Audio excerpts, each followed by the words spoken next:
दोस्तों, राजस्थान में चुनाव, विधानसभा चुनाव एकदम से खुल गया है, बड़ा दिलचस्प हो गया है। 4 सिनेरियो बन रहे हैं। इन 4 सिनेरियो की आज हम विवेचना करेंगे। बड़ा दिलचस्प है ये जानना।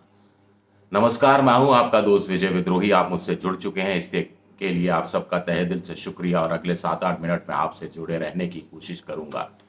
तो राजस्थान का चुनाव, जैसा मैं कह रहा था, कि बड़ा दिलचस्प हो गया है। खास तौर से जब से ये खबर आई है कि अमित शाह ने वसुंधरा राजे से कथित रूप से कह दिया है कि आपको बहुत पद दिए पहले, बहुत प्रतिष्ठा दी, अब दूसरों को भी मौका देना है।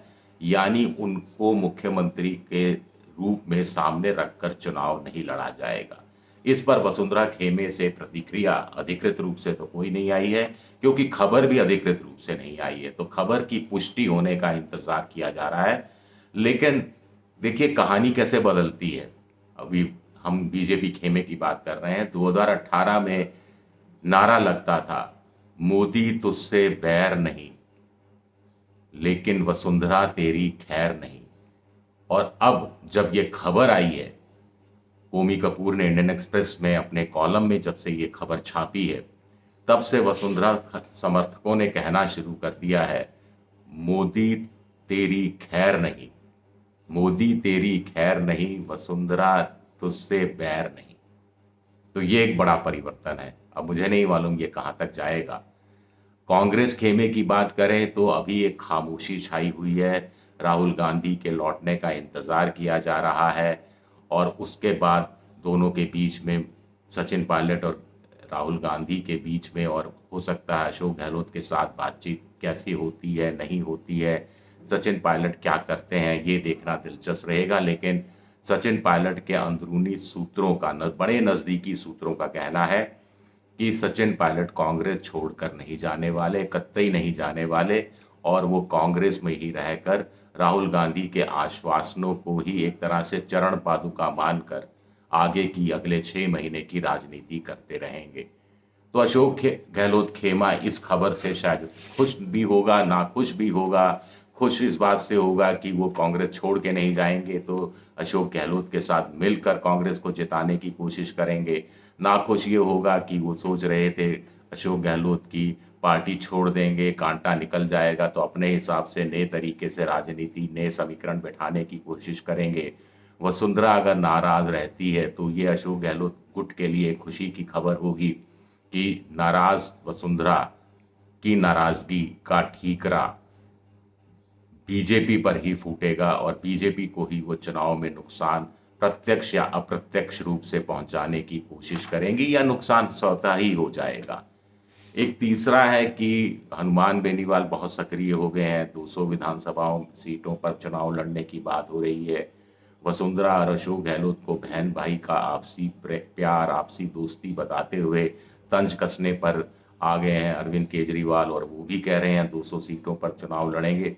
हालांकि ऐसा लगता है कि एक का प्रभाव जाट बेल्ट में है, एक का प्रभाव गंगानगर और हनुमानगढ़, जहां से शुरुआत की, वहां की कुछ सीटों पर हो सकता है, जो कि हरियाणा पंजाब से मिलती हुई सीटें हैं। इसके अलावा देखना पड़ेगा, क्योंकि पिछला चुनाव देखें 2018 का, तो हनुमान बेनीवाल की पार्टी को 3 विधायक जरूर मिले थे, लेकिन वोट परसेंटेज 2.4% ही था।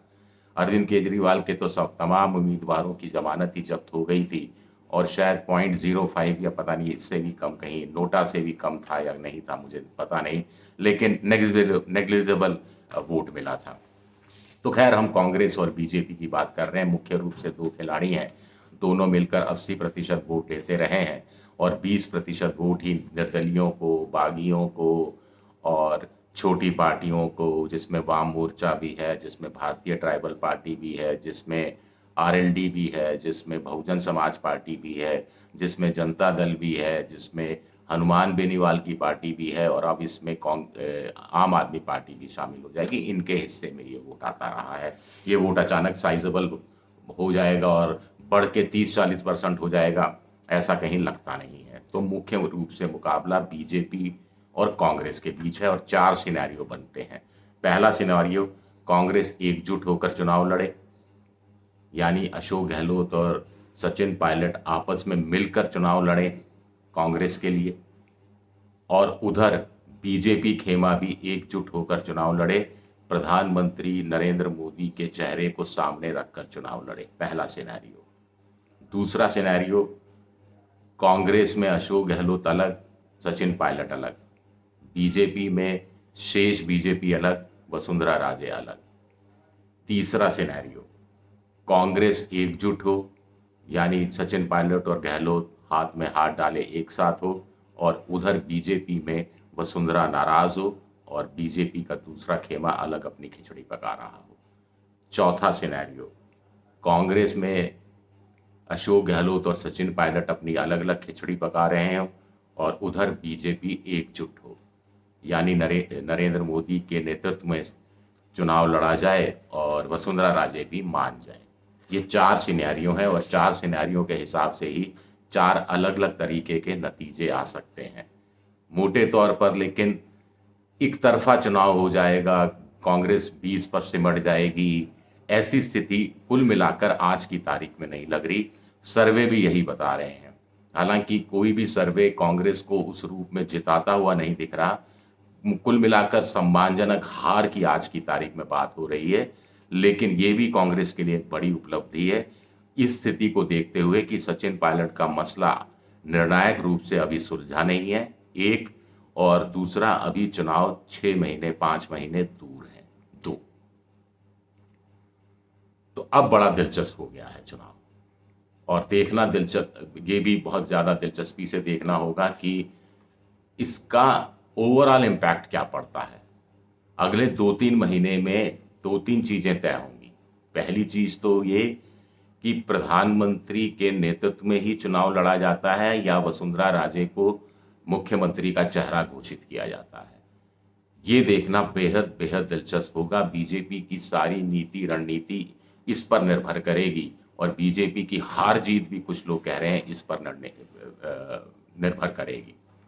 दूसरा देखना पड़ेगा 2-3 महीने में अशोक गहलोत अभी महंगाई राहत शिविर चला रहे हैं, 30 जून तक मोटे तौर पर चलेंगे, लेकिन इन योजनाओं का क्रियान्वयन कैसे होता है, मॉनिटरिंग कैसे होती है, लोगों की जेब में वास्तव में पैसा पहुंचता है या नहीं पहुंचता, राइट टू हेल्थ बिल कानून कैसे लागू होता है, जनता को वास्तव में उसका फ़ायदा मिलता है या नहीं मिलता है, या व्यवहारिक दिक्कतें आती हैं, या फिर योजना अफसरशाही की, नौकरशाही की भेंट चढ़ जाती है।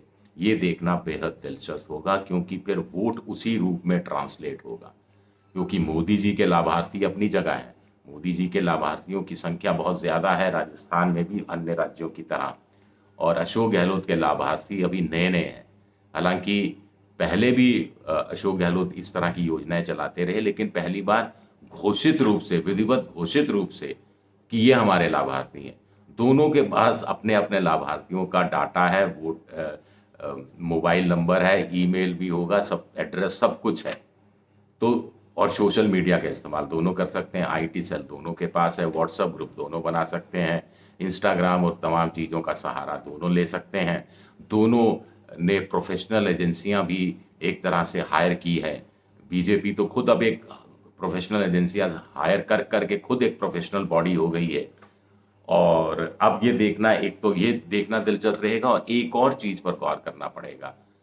जो कोमी कपूर की खबर है वो कहती है कि अमित शाह ने वसुंधरा से कहा कि राजस्थान में चुनाव की तैयारियां 2024 के लोकसभा चुनाव को ध्यान में रखकर उसके संयोजन में उसके साथ मिलाकर की जाएंगी। तो इसका क्या मतलब निकलता है? इसका क्या ये मतलब निकलता है कि बीजेपी राजस्थान, मध्य प्रदेश, छत्तीसगढ़ का चुनाव अलग अलग नहीं लड़ने वाली, राष्ट्रीय नेतृत्व का, राष्ट्रीय नारे का, राष्ट्रीय नीति का, राष्ट्रीय रणनीति का एक आवरण, एक मुलम्मा चढ़ाकर चुनाव लड़ने वाली है और प्रधानमंत्री का चेहरा इस रूप में बेचने वाली है।